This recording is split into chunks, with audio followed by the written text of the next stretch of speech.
Modern Melbourne is a series of interviews that document the extraordinary lives and careers of some of our most important architects and designers. Today we speak with Daryl Jackson AO.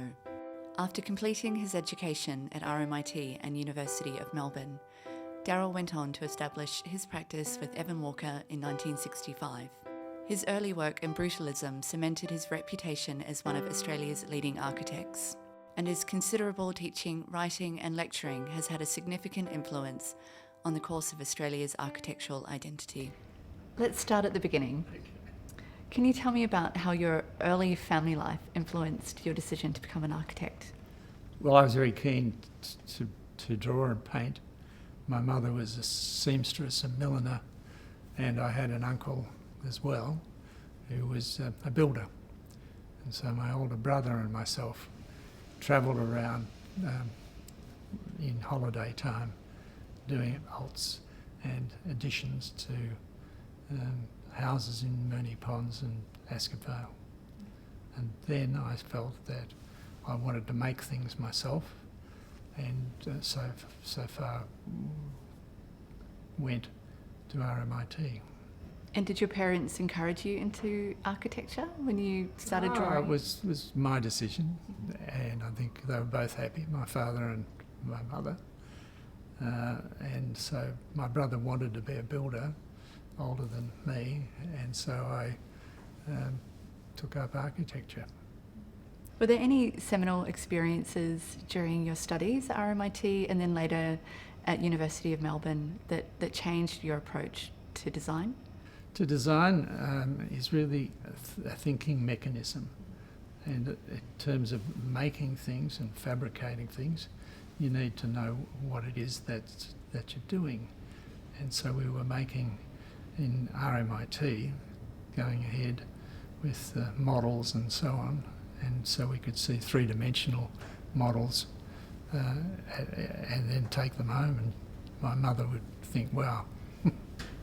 And were there visiting international professors? I think in a conversation earlier you mentioned Walter Gropius came to Melbourne, and that had a big impact on your ideas around architecture. Yeah, the studios in RMIT were really expansive, and there are interior design people, other sculpture and then hands-on craftsmanship in the carpentry shop. So there was plenty of room to see in how you could manufacture things as well as design things. And so in 1954, Walter Gropius, the king of modernism, came to Melbourne, and he met with Robin Boyd, and so they came to our RMIT studios and gave a lecture. And how did that impact on you as a young student? I think I was overwhelmed. and these were the black and white era, so my mates there, if there was a spare time, we'd look at the Universal 1 hour shows down Swanston Street just to get a flavour of what else there is in the world. At a time where Melbourne was quite old-fashioned still, yes. Here comes Walter Gropius and kind of blows your mind. It does. And we had the benefit of the library and museum at that time, and so we would wander, if there was a spare period, wandering around the museum and looking at I suppose the library as well, and looking in the arts books as well and the architecture books. We had 2 or 3 very good mentors for us in terms of Kevin Borland and Peter McIntyre. And at that time, it was 1954, they were to build the 1956 Olympic swimming pool, which they'd won in a competition. So we would troop down there and see how it was being made in the round. So you went from RMIT to University of Melbourne. Can you talk about the differences between the two schools of architecture at the time? The schools, I think, were not dissimilar. And so you did the first 3 years, and we did architectural history, painting, drawing and so on. And we came, I think further with that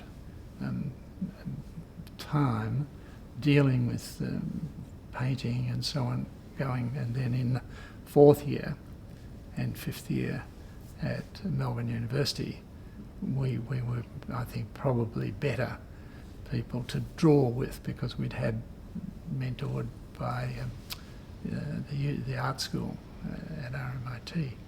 On the other hand, there were very good theoretical history people, planning people and so on, and that was a more expansive thing at Melbourne University. I thought it was a very enriched facility for two things, and then subsequently, I think, in terms of about a decade on, and was trying to get a job in London, let's say, I didn't feel that I was underdone. After graduation, you travelled extensively.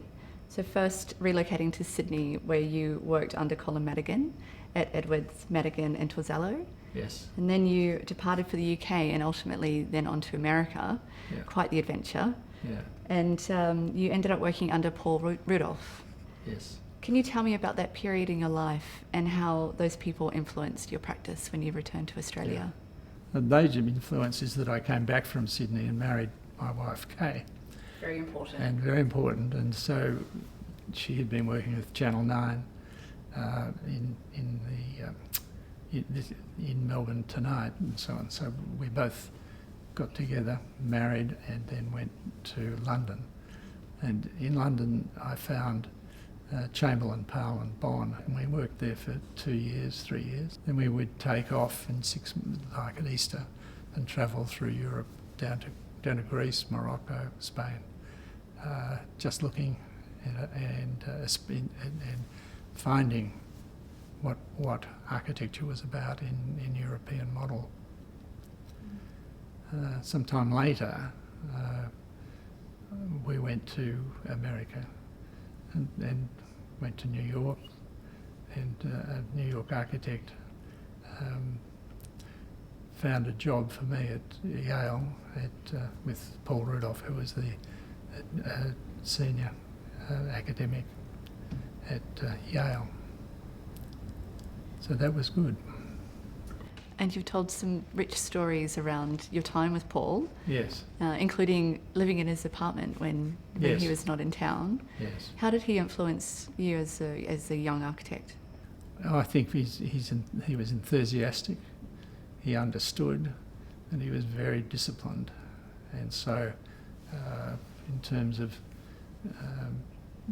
producing innovative work, we would in the studio draw and manufacture the work that he led with us. You designed the Harold Holt Swimming Centre, an early representation of brutalist architecture in Melbourne, in collaboration with one of your lecturers and mentors, Kevin Borland. Yes. Can you tell me about how this collaboration influenced you and also the outcome of the project? Yeah. Well, after my time away, there was Kevin had an office next door to the office that I ultimately got to, and we were very much enthused, as Kevin Borland was, and he was the leader, and I was really the person that was his I suppose, understudy. And through that piece of work, we joined together. And was this at a time when you were sharing the same building in East Melbourne? Yes. The hotbed of young architecture practices? Yeah, there was 4 terrace houses in Parlett Street, East Melbourne. And so we had a back office and Kevin had an upstairs office. And there were four people of architects. And it was a really good grouping, because if you could swap people, if you had a big job, you could pull 2 or 3 people into the job. And so I had 2 people working with me, and then married Kevin's 2 people, and so there were 4. Mm. And this is before Evan Walker returned from Canada to join you in the practice? Yes. Yeah, Evan and I were joined at RMIT at the first flag of 1954. And so we'd kept very good mates, and he'd taken a journey to Canada, and so to deal with a master's class. So he'd come back in 64, and so we had 10 years after we'd met each other, and we took up the back room as well, and so we were joined the hip, you say.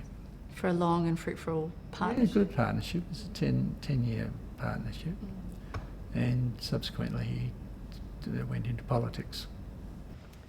From here, you go on to design the Canberra School of Music, Princess Hill High School, and various buildings at MLC. These are significant raw concrete buildings.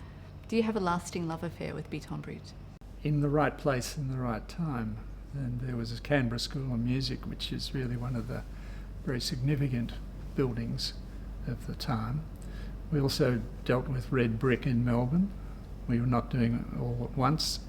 And Lauriston Girls' School, and that was a very early school for me to gain. And so we went then into educational work.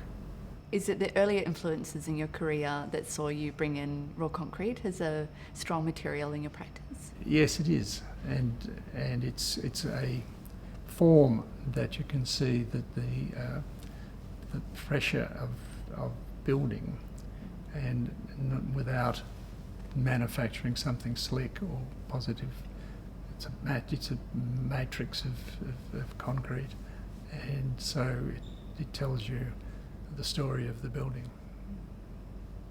It's a beautiful way of putting it. So I'd like to talk more about some of your most significant projects in Melbourne. So let's start with the MCG. Within that precinct, there is very good amenity in all the way around the ground, and men and women and families are coming together. And in the northern stand, there are some very significant spaces in which people come in and escalate up, and so it's a sort of a really strong exercise, and I think people enjoy it. Was it daunting to work on a stadium which is so close to everybody's heart here in Victoria? Well, I only live about 200 metres away, so I've got to get it right, and I think it has been much appreciated. Very successful. You were telling the story about the East Melbourne Residents Association up in arms around the lights going up. Yes. And the fact that you're an East Melbourne resident, yes, but also were responsible for some of the new design elements. Yes, it is. You can't hold elements of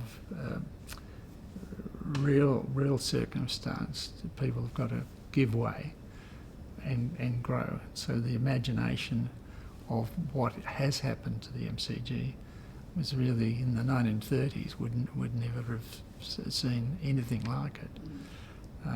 The next circumstance was I've just really finished the tennis centre practice courts, which Roger Federer has reported to have said they're very good. We'll talk about Princess Hill High School and the work you've done there. Yes, it was burnt down for half the school a long time before you were born, and so the head wanted a new school, and we built it with half the money that was done. But I took his advice to place a theatre and a library in the centre of that school, and it's addressed that streetscape. And again, North Carlton people, my sister involved, appreciate that as well. And so the community embraced the raw concrete nature of the redevelopment? Well, it's a bit hard for them to take it down. The Olivia Newton-John wing at the hospital in Heidelberg, that's of particular importance to you. Well, I think it's the latest and most significant health element in particular, and so it's really bringing the hospital alive, and in terms of its circumstance, it's really opened up with Olivia's presence a major, more social structure about the patients and their parents and so on. And I admire her, and I admire that kind of thinking about hospitals. And so I think there's a sort of a revolution a bit, and not missing the health aspect, but the social aspect of health, just as it's come through in schools. The social aspects of people living and breathing together and learning together is very significant. So the buildings that I try to make is really to make them attach people and think what they are getting and being comfortable within them. How you can impact their well-being. Yes. And how they feel within a space. Yeah. The county court. I wouldn't want to be in the court, but the county court in William Street, is it William Street? Yes. Yeah, William Street, and there's some very good interiors in there, particularly for the judges and the people that are going there, but you don't want to go there. And what year was that project completed? It was about 10 years ago now. And going back a little, 120 Collins Street. It's a really significant... It's 25 years old. ...project for you. Yes. Can you talk more about that? Yes, it was designed to fit Collins Street and Russell Street and set back from the church that's on the corner, and so there's a low rise about that height there, and then the biggest structure of 30 stories or so back on Little Collins Street. And was that your first high-rise project in Melbourne? Yes, yeah. And that's going back 25 years, so yes. There would have been challenges then, I'm sure, in terms of building technology and capability that you pushed against. Yeah, so. And now you partnered with Grimshaw on the recent Southern Cross redevelopment. Can you talk about that project? So, in terms of the partnership with Grimshaw, they came with the station technologies, and simply with this diesel coming in, the undulation of the roof is really expelling that, and so it was really the curving model that Grimshaw's and their engineers in Melbourne here and ourselves worked thoroughly as a partnership here, and so it's really taking it to the streetscape, and I see Spencer Street being upgraded, and as I said, I think it's really a transitional position from the Holt grid, Spencer Street, and then going across the tracks and then out into the Port Authority. I mean, that's a massive shift of ground in Melbourne. So a common thread with the interview subjects for the Modern Melbourne project, which this is part of, is a commitment to teaching and communication in design. So communicating the value of design, not only to students, but also to everyday people. Amongst many commitments, you taught architecture at RMIT, and you also wrote the regular housing column for The Age between 1966 and 69. Yes. Can you tell me why this is an important part of your practice? It was really a way of exposing the things that I had learned and passed them on as a professor. And the small home service was following on from Robin Boyd and Neil Clarahan and Jack Clark. I was the fourth person to spin The Age on a Monday morning and so that was really then following on in housing in particular. And do you think that we have lost our way somewhat with that type of communication? We do have obviously design columns and regular articles about the development of the city, but not necessarily a column or area within the newspaper or other publications focused purely on residential housing and trying to communicate the importance of well-designed residential housing. So do you think we've lost our way? Well, I think it's a difficult question to ask. There are very good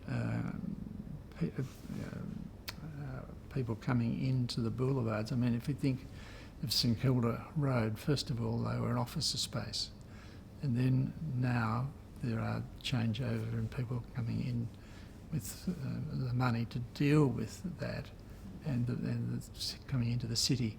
And the city really form comes with that, and then going up to top end of Swanston Street, where there are students looking at the RMIT and Melbourne University, and I think that's all for the good. So it's a cosmopolitan city. It wasn't in the 1950s. It was a sort of post-war circumstance. So it's changed its coloration, and its flavour, I think, is very significant. So you've had a rich and rewarding career, which we've only just touched on in this interview, but it resulted in you being made an Officer of the Order of Australia for your contribution to architecture. So if not this, what are you most proud of in your career? Oh, I'd be out of turn if I said some one thing. So there are a number of things in terms of buildings that I've been fortunate enough to put forward in terms of the Australian circumstance. There's a hearty number of projects in Canberra and laboratories in Queensland University. And so I think the package is really significant in Sydney for its School of Music as well. Well, we were chatting before about if you knew how many projects you'd worked on over the life of your career, and so we could only imagine that it's in the thousands. Yes. So I'm not that. So I guess the idea of just the breadth of experience and projects would be the thing that you would be most proud of. Yeah. Well, I've done work in China, and I've done work in Hanoi for an international school, and the embassy for Saudi Arabia for the Australian Embassy. So I think that's a very difficult project, and they all have their goods and bads. So I've had a good run, I think. And one that still continues. We hope so. Yes. It's been a pleasure talking to you, Daryl. Thank you so much. Thanks for having me.